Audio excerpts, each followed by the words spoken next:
अस्सलाम वालेकुम क्लास। आज हमारा एक्सरसाइज 2.4 जैसे कि हम कर रहे थे प्रीवियस दो लेक्चर्स में हमने यही एक्सरसाइज के कुछ क्वेश्चन किए थे। लास्ट लेक्चर में हमने एक्सरसाइज 2.4 के शॉर्ट क्वेश्चन किए थे। आज हम इसके जो रिमेनिंग लॉन्ग क्वेश्चन रहते थे वो करेंगे और आज हमारी एक्सरसाइज कंप्लीट हो जाएगी। Let's start exercise 2.4। Question number है 2 और क्वेश्चन नंबर 2 का फर्स्ट पार्ट एक ही पार्ट है जो कि लॉन्ग क्वेश्चन है। क्वेश्चन क्या है? क्वेश्चन ये है x की पावर a ओवर x की पावर b होल की bracket a plus b multiply x की पावर b ओवर x की पावर c होल की power b plus c multiply x की पावर c ओवर x की power a whole की power c plus a is equal to 1। कहता है कि ये शो करे कि आप इस एक्सप्रेशन को लॉ ऑफ एक्सपोनेंट के को यूज करते हुए इस एक्सप्रेशन को इसको इस लेफ्ट हैंड साइड को सॉल्व करें तो आपको आंसर आना चाहिए 1 आना चाहिए। तो हम सॉल्यूशन में पहले फर्स्ट ऑफ ऑल हम लेफ्ट हैंड साइड लेंगे। लेफ्ट हैंड साइड लेंगे जो हमारे पास x power a over x power b whole की bracket a plus b multiply x power b over x power c whole की power b plus c multiply x power c over x power a whole की power c plus a। ये हमारी left hand side थी। अब हम इसको solve करते हैं और सॉल्व करके चेक करते हैं कि हमारी राइट हैंड साइड का आंसर आता नहीं, इसको सॉल्व करने से आता है या नहीं। तो हम लॉ ऑफ एक्सपोनेंट को यूज करते हैं। ये देखो लॉ ऑफ एक्सपोनेंट का जो रूल था कि बेसिस सेम हो और वो दोनों नंबर जो बेसिस सेम हो, दो नंबर डिवाइड हो रहे हैं, दोनों नंबर सेम हो और उनकी पावर बेसिस डिफरेंट हो, तो उसको हम कैसे सॉल्व करते थे? जो नीचे वाली बेस थी उसको ऊपर लेके जाते थे। तो अगर उसकी पावर पॉजिटिव होती थी तो ऊपर जाकर हम क्या करते थे? नेगेटिव कर देते थे। यही किया, x की पावर a ऐसे रहा, x की पावर बेस जो नीचे वाली बेस है इसको ऊपर लेके गई तो इसकी पावर बेस की पावर इसकी पॉजिटिव थी तो ऊपर लेके गए तो इसकी पावर x की पावर क्या होगी? नेगेटिव होगी। और ये बाहर जो ब्रैकेट है a प्लस b वो उसी तरह से मल्टीप्लाई x की पावर b और ये जो बेस डिनोमिनेटर में जो बेस पड़ी हुई है x की पावर c ये डिनोमिनेटर में पड़ी हुई है। लॉ ऑफ एक्सपोनेंट को यूज करते हुए इसको ऊपर डिनोमिनेटर में लेके गए तो इसकी पावर x की पावर c पॉजिटिव थी, ऊपर जाके क्या होगी? पावर नेगेटिव होगी और होल की पावर b प्लस c ऐसे आ गया मल्टीप्लाई x की पावर c और ये जो डिनोमिनेटर में x बेस पड़ी हुई है x पावर a इसको ऊपर लेके गए तो इसकी पावर भी क्या होगी? पॉजिटिव थी पावर, तो अब पावर क्या होगी? नेगेटिव होगी और होल की पावर ऐसे आ गई c प्लस a। अब हम अब देखिए बेसिस सेम है, ये बेसिस सेम है तो लॉ ऑफ एक्सपोनेंट का पहला रूल यूज करेंगे। ये भी बेसिस सेम है, इधर भी बेसिस सेम है, तो बेसिस सेम है तो पावर्स को क्या कर देंगे?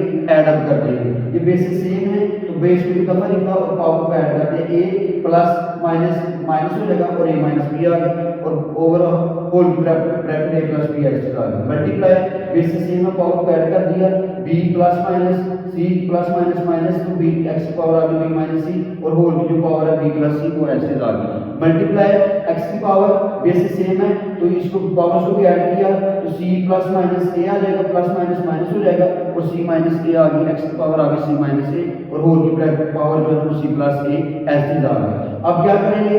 अब लॉ ऑफ एक्सपोनेंट को यूज करते ये करेंगे कि पावर अगर एक नंबर है a नंबर है उसकी पावर m है और उस होल की पावर फिर n है तो हम पावर्स को आपस में क्या कर देते थे? मल्टीप्लाई कर देते थे। तो यही रूल को हम यूज करेंगे और पावर्स को आपस में क्या कर देंगे? मल्टीप्लाई करेंगे।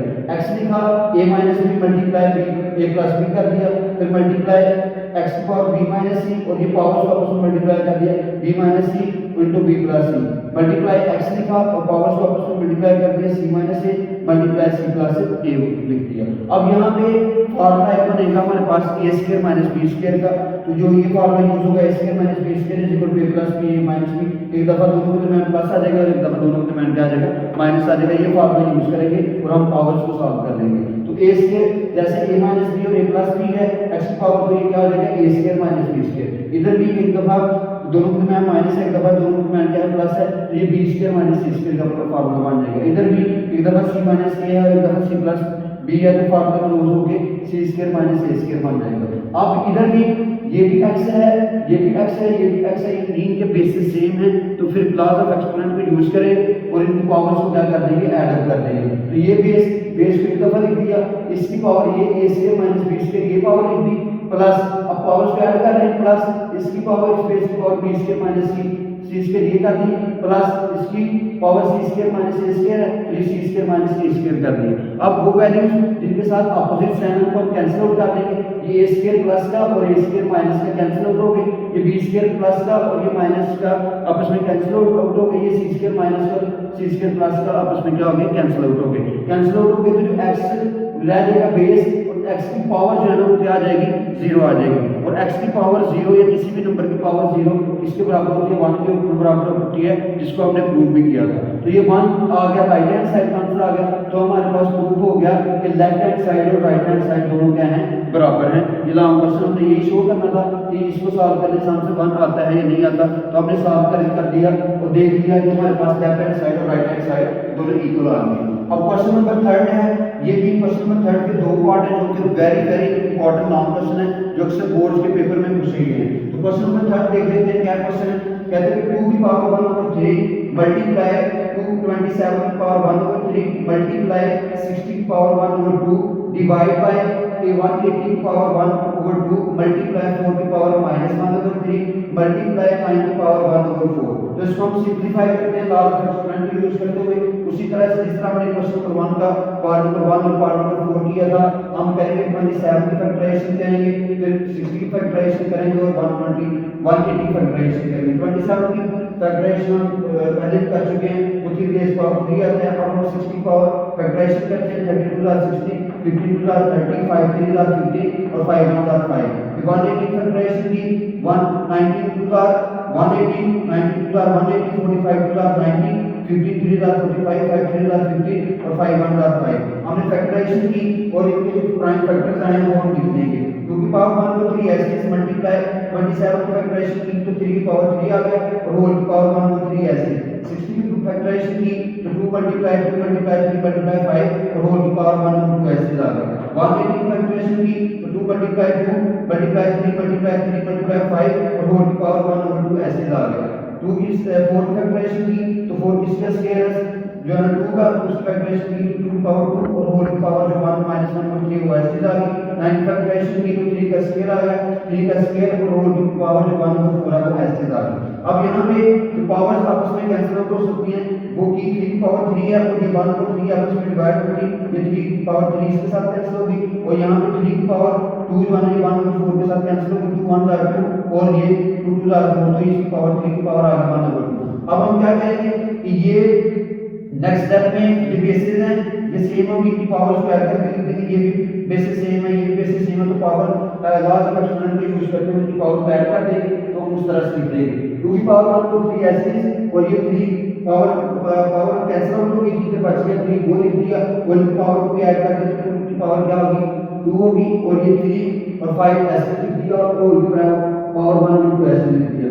ये भी बेसिस सेम है, ये बेसिस सेम है, पावर को ऐड करेंगे 2 का स्क्वायर हो जाएगा और 3 का स्क्वायर मल्टीप्लाई 5 1 over 2 होल की पावर ऐसे आ गई। अब इधर पावर जो लॉज ऑफ एक्सपोनेंट है उसका जो है ना रूल इसका यूज हो जाएगा कि पावर्स को आपस में मल्टीप्लाई कर देंगे, तो 2 को मल्टीप्लाई किया -1 तो -2 आ गया और -2 over 3, तो ये 2 की पावर -2 तो 3 ऐसे आ गई और 3 की पावर 1 over 2 ऐसे आ गई। अब हम क्या करेंगे लॉ ऑफ एक्सपोनेंट को यूज करते हुए ये जो पावर है उस एक्सप्रेशन की ये पावर हर नंबर के ऊपर अलग-अलग आ जाएगी। इधर भी ये पावर जो पावर है ये हर नंबर के ऊपर अलग-अलग आ जाएगी। तो 2 की पावर 1 over 3 ऐसे मल्टीप्लाई 3 ये 2 की पावर 2 और 1 over 2 इसके ऊपर भी आ जाएगा, तो जो की पावर 3 और ये 3 की पावर 1 over 2 इसके ऊपर भी आ जाएगा, 5 की पावर क्या आ जाएगी 1 over 2। इसी तरह से 2 का स्क्वायर 2 की पावर भी 2 का स्क्वायर भी 2 की पावर 2 की पावर 1 over 2 आ जाएगी, 3 की 2 की पावर भी होल की पावर 1 over 2 आ जाएगी और 5 की पावर भी 1 over 2 आ जाएगी, तो 2 की पावर -2 over 3 ऐसे और 3 की पावर 1 over 3 ये भी ऐसे आ जाएगी। अब जो पावर आपस में कैंसिल आउट होती है उनको कर लेंगे, ये भी 2 की पावर 2 और 1 over 2 में 2 के साथ कैंसिल और इधर भी 2 की पावर 2 और 1 over 2 2 के साथ कैंसिल, 3 की पावर 1 3 की पावर 2 और 1 over 2 ये 2 आपस में पावर्स का कैंसिल आउट होगी, जो पावर आपस में कैंसिल आउट होगी उनको हमने कैंसिल आउट कर दिया, बाकी एक्सप्रेशन उसी तरह से लिख दिया। 2 की पावर 1 over 3 मल्टीप्लाई 3 फिर इधर रह जाएगा 2 3 की पावर 1 over 2 रहेगी मल्टीप्लाई 5 की पावर 1 over 2 ओवर इधर आएगा 2 मल्टीप्लाई 3 रहेगा इधर 5 की पावर 1 over 2 मल्टीप्लाई 2 की पावर -2/3 मल्टीप्लाई 3 की पावर 1/3। अब यहाँ पे जो डिनोमिनेटर और न्यूमरेटर में जो सेम वैल्यूज हैं वो आपस में डिवाइड होंगी और उनको हम क्या कर देंगे, कैंसिल आउट कर देंगे। जैसा ये भी 3 है, ये भी 3 आपस में कैंसिल आउट हो गया, ये 2 है, ये भी 2 है, ये आपस में कैंसिल आउट हो गया, ये 5 पावर 1/2 है, ये 5 पावर 1/2 के साथ कैंसिल, ये 3 की पावर 1/2, ये 3 की पावर 1/2 के साथ क्या होगी, कैंसिल आउट होगी। अब जो रिमेनिंग टर्म है वो लिख देंगे, ऊपर बची 2 की पावर 1/3 और डिनोमिनेटर में बची 2 की पावर -2/3। अब इधर भी ये भी बेस सेम है, ये भी 2 पावर 2 है और ये भी क्या है 2 है। पावर बेस डिफरेंट है लेकिन बेसिस सेम है। तो बेस अगर बेस सेम हो और वो दोनों डिवाइड हो, पावर की डिफरेंट हो, तो जो नीचे वाली बेस है उसको ऊपर लेके आते हैं और अगर उसकी पावर पॉजिटिव होगी तो नेगेटिव होगी तो वो पॉजिटिव हो जाएगी, अगर पॉजिटिव होगी तो वो क्या हो जाएगी, नेगेटिव हो जाएगी। तो इसी तरह से 2 पावर -2/3 पॉजिटिव नेगेटिव की पावर ऊपर ले गए उसकी पावर क्या होगी, पॉजिटिव होगी। अब इधर फिर अगेन से बेसिस सेम बनती है, बेस सेम हो तो पावर्स को क्या कर देते हैं, ऐड कर देते हैं। ये बेस सेम है, बेस को एक दफा लिख दिया तो पावर को ऐड कर दिया 1/3 प्लस 2/3 कर दिया। अब इन दोनों का एलसीएम ले लेंगे, एलसीएम क्या लेंगे, डिनोमिनेटर सेम है, डिनोमिनेटर में जो सेम वैल्यू है 3 वही एलसीएम आ जाएगा, 3 एलसीएम आ गया और ये 1 प्लस 2 आ गया, 2 की पावर आ गई 3/3। तो 2 की पावर आ गई 3/3, 3 और 3 के साथ आपस में कैंसिल आउट हो गए, क्या आ गया 1 और 2 की पावर 1 आ गई। 2 की पावर 1 किसके बराबर होती है, 2 के बराबर होती है। तो ये हमारा फाइनल आंसर था। हमने इस लॉन्ग क्वेश्चन को लॉज ऑफ एक्सपोनेंट यूज करते हुए हमने इसको सॉल्व किया तो हमारा आंसर आ गया 2। अब चलते हैं इस एक्सरसाइज के लास्ट लॉन्ग क्वेश्चन की तरफ। वो क्वेश्चन क्या है, 216 की पावर 2/3 मल्टीप्लाई 25 की पावर 1/2 ओवर, ये पॉइंट है, ठीक है, पॉइंट जिसको हम डेसिमल बोलते हैं, पॉइंट बोलते हैं या इशारे बोलते हैं, 0.04 होल की पावर -1/2 है। ये एक्सप्रेशन है और इस सारे एक्सप्रेशन की होल की जो पावर है वो स्क्वायर रूट है, स्क्वायर रूट या 1/2। अब हम इसको सिंपलीफाई करेंगे, उसी तरह से प्राइम फैक्टराइजेशन करेंगे, 216 फिर 25 के प्राइम फैक्टराइजेशन करेंगे